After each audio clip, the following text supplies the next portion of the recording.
Fuse is determined to push the co-op shooter forward, but that focus suffers at the hand of brain-dead AI in battles that too often tend toward drawn-out frustration.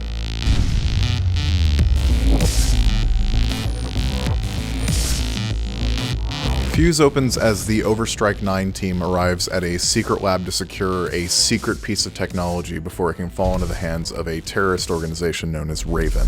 This technology is called Fuse, which could either be the world's most promising alternative energy source or the most destructive discovery that mankind has ever made. In attempting to extract this technology, Overstrike encounters a vast-reaching conspiracy, and their job is to chase Fuse across the globe to stuff the genie back in the bottle.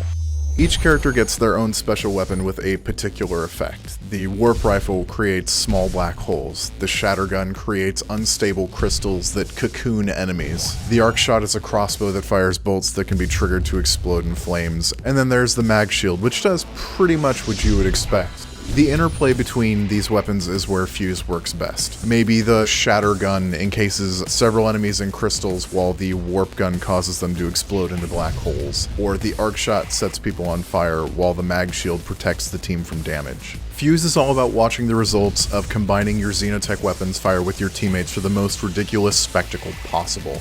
There's a multiplayer-based scoring system that eggs you on to get more kills in quick succession, and each scenario practically dared my teammates and I to see if we could cause so much on-screen carnage that the frame rate would actually drop. Enemies in Fuse are fun to shoot, but they aren't fun to fight. They tend to soak up more punishment than it seems like they should, and they often spend half of their time hiding behind cover, which wouldn't be a problem except that most of the Fuse weapons that you use to create the more satisfying weapon chains actually need to hit in rapid succession in order to trigger their effects. Amidst that frustration, it was really only the experience and perk system in Fuse that managed to drag me through to the end of the game. Experience points from kills increase your level and grant you upgrade points that you can use to unlock and upgrade new abilities for each character in Fuse. Team perks are a little more complicated. You can only have one active at a time, but they affect each player in the game. But every player can have their own active, which means that 4 players can have 4 team perks in effect at the same time. The basic skeleton of an RPG system gives a reason to go back in and play Fuse again, but most upgrades are very similar from character to character, and the team perks are so expensive that you won't actually be spending the money you earn very often. Any enjoyment you're deriving from Fuse is probably presuming you're playing with 3 or more human players. Anything less forces you to rely on friendly AI that never seems quite up to the challenge that Fuse puts in front of you. It often feels like you're the only player on the field with the rest of your teammates on the bench, and more than once I sat dying in the corner of a room as I watched the green silhouettes of my teammates stand motionless on the other end. You can switch between the 4 characters based on the situation at hand, and you'll need to since everyone's weapon is so different.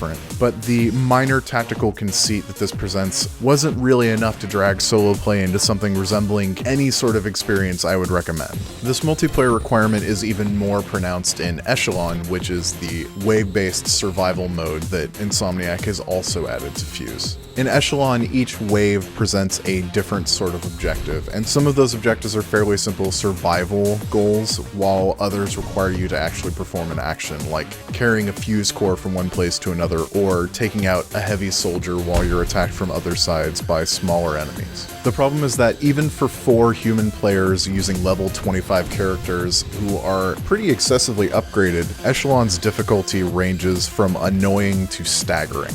The potential is there for Echelon to be a cool competitive co-op mode, but the difficulty actually makes it hard to have much fun beyond a match or 2.